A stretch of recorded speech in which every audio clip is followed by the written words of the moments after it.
DesignerCon is happening this weekend, and with over 12 drops from Saturday to Sunday, it's going to be important to figure out what you're wanting to get and why. So let's talk about that. Welcome in everyone, my name is Andy, and I appreciate you taking some time to come and watch this video on the channel. Just before we get started, I want to say a massive thank you for 1,000 subs. I just never thought we would reach that so early. I was aiming for the end of the year to be able to reach that momentous number.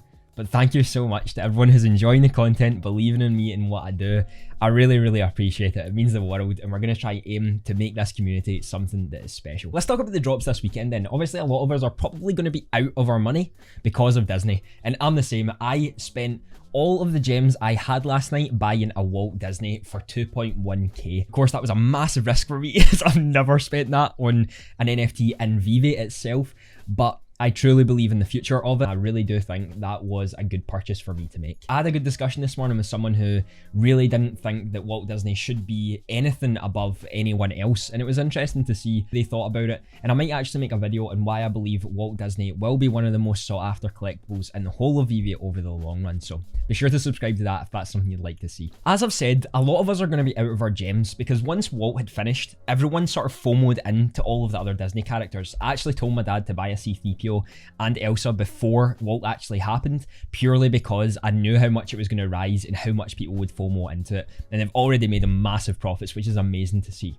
But that doesn't mean we're not going to find some amazing deals this weekend. And with the 12 drops, all of them are pretty low in terms of number of the additions that you can actually get with them, which actually leads me to suggesting that you should go for as many drops as you possibly can this weekend. How I see the market being right now is we're definitely in an upswing because everyone's FOMO'd in after Disney, one of the biggest companies in the world who are now a part of Veve. So now that everyone's spent their gems, people are going to be holding off on what to buy, what to sell, and all that sort of stuff. But once MTL gets announced, people are most likely going to sell those things off again. However, with these, you know for a fact that if you manage to get them on the drops, you're going to be able to make some profit. Now, some of the drops from Friday aren't incredible profits, but the ones with the lowest additions, I believe the elephant already reached about 1k in the secondary market. So it does show that they're still sought after, and people still willing to buy stuff on the market. I actually managed to get the Uprisings 124 edition and sold it for 320 gems. I could have probably sold it for a little bit more, but I did want some liquidation, try and get some of the other drops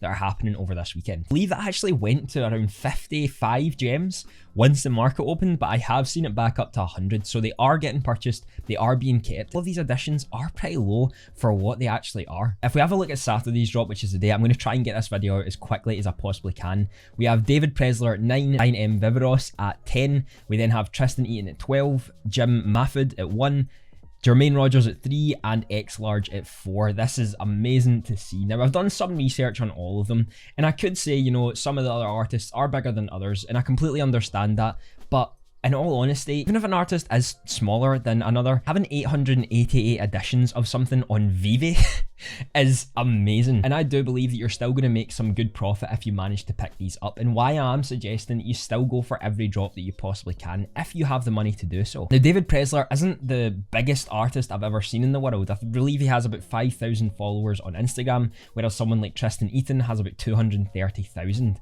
But having 888 editions, which is most likely going to be about 788 with Veve taking some for giveaways and founders and all that in the future, then that is a very small number, a high likelihood that you're just not going to get it. As well as when we move on to Brian Viveros, you can actually choose between two. Well, you have to choose between two, as they're both dropping at the same time as blind boxes with the Cat Trooper, and then we've also got Just Us. I'm most likely going to go for Just Us. I like the art more, but again, they're not that expensive and there's very little additions. There's 1,266 of the rare and 666 of the ultra rare. If you manage to pick these up, you are going to be able to make profit. The way that Veve has been running, for most things that you will get, you're most likely going to make profit if the additions match what it's going.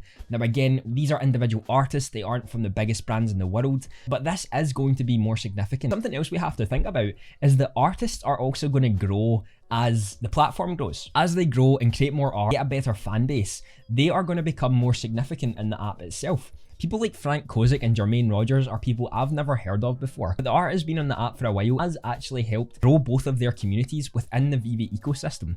I now follow Frank Kozik and Jermaine Rogers on Twitter and really enjoy the art that they produce, and that is because of Veve. And Veve is allowing people to find these up and coming artists and actually see their journey as they're progressing forward and developing into the NFT space. These are so significant not only because they're a part of Veve itself, but it's helping artists get their name out there and showing you the amazing art that they truly do have and are working on for the future. Again, we move on to Tristan Eaton, who I was talking about before with the LA born artist. He has some awesome devil bunnies that are coming out.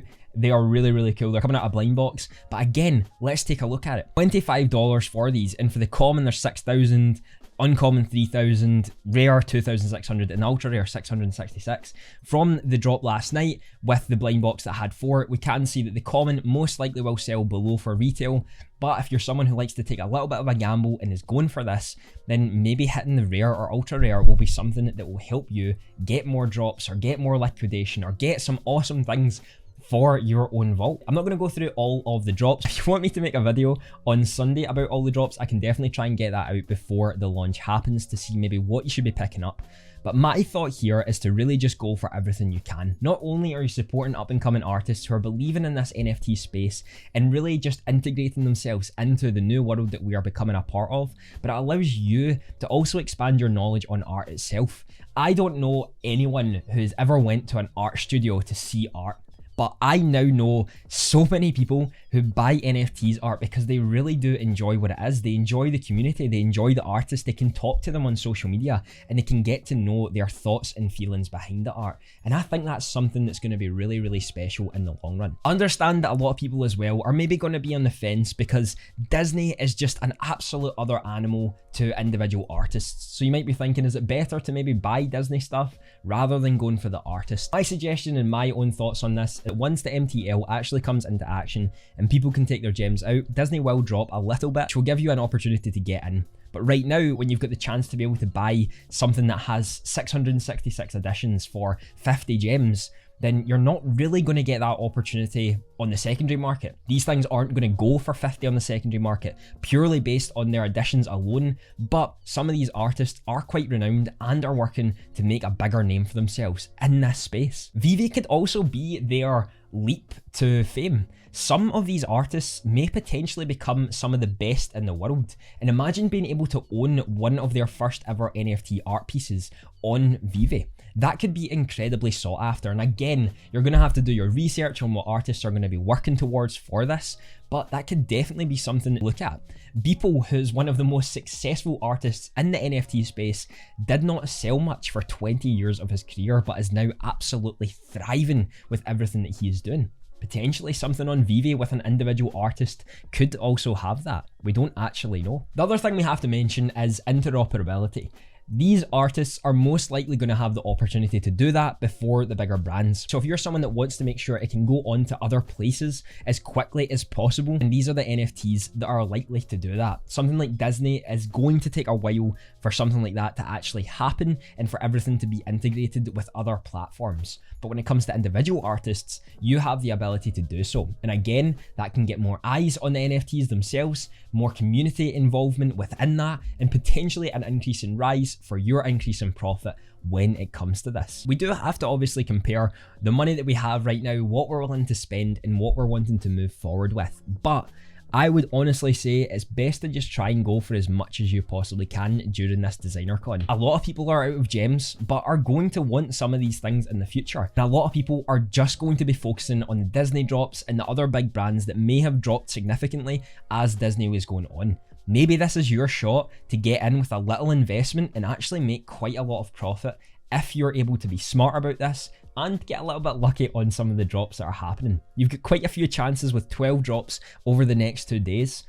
I think it's best to just take your shot and hope for the best. But let me know your thoughts on DesignerCon. Is it something that you think's a little bit overhyped, or would you rather have waited a little longer for you to get more gems so that you could get this? Be sure to let me know down in the comments. I know the video on the screen right now will be something you'll love to watch. Have a fantastic day.